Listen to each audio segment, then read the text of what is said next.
Dindoli police સ્ટેશનના કર્મચારીને 2 થી 3 યુવક પર ગંભીર આક્ષેપો કરવામાં આવ્યા છે। 2 મહિના પહેલા કિરાણાની દુકાનમાંથી પૈસા લઈ ગયા હોવાની ધમકી આપવામાં આવી છે। ડિંડોલી પોલીસ સ્ટેશનના કર્મચારીને 2 થી 3 યુવક પર ગંભીર આક્ષેપો કરાયા છે। 2 મહિના પહેલા કિરાણાની દુકાનમાંથી પૈસા લઈ ગયા હોવાની ધમકી આપવામાં આવી છે। પોલીસ અને 2 કર્મચારી પર આક્ષેપો કરાયા છે। નિવેદન લેવા છતાં ફરિયાદ લેવામાં આવી નથી તેવા આક્ષેપો કરાયા છે।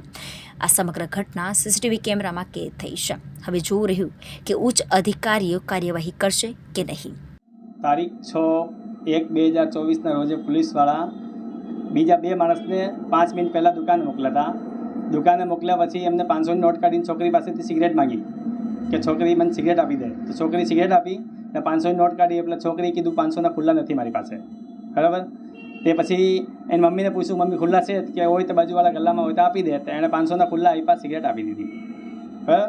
સિગરેટ આપ્યા પછી એ ભાઈએ ફોન કર્યો હતો પોલીસવાળાને, પીસીઆરવાળાને। પીસીઆર આવી હતી અને 2 પોલીસવાળા આવીને બહાર ઊભા રહી ગયા કાઉન્ટરની આગળ જ। પછી આ લોકોને કીધું લે એની દુકાનમાં ઘૂસી જાઓ, એની દુકાનમાં શું છે ફેરફાર કરીને બધું જોઈ લેવું, કંઈક 2 નંબરની વસ્તુ હાથમાં આવે તો। એ લોકો આગળ જતા હતા દારૂનો હપ્તો લેવા।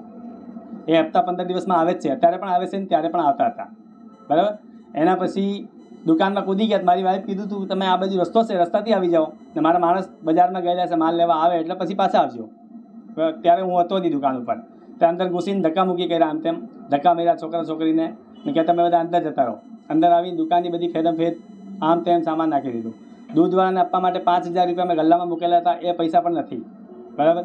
પછી હવે દત્તુ લોકોને પાછા મારી પાસે મોકલે છે કે એમની રેકોર્ડિંગ લાવો, એમની પાસે શું શું છે, આવી રીતે ગમે એવા ફોન રેકોર્ડિંગ કરી લઈ જાય અમારા પાસેથી, અમને જે ગમે એવા સવાલ જવાબ પૂછે એને પટાવટ કરી નાખો એવું કહે છે। કેટલા પૈસા માંગવામાં આવ્યા હતા તમારા? હવે એમ કહે છે કે મને 50000 રૂપિયા આપે, એક બીજાને કે 10000 રૂપિયા લઈને પટાવટ કરી નાખ, એને ત્યાં જવાનું નહીં।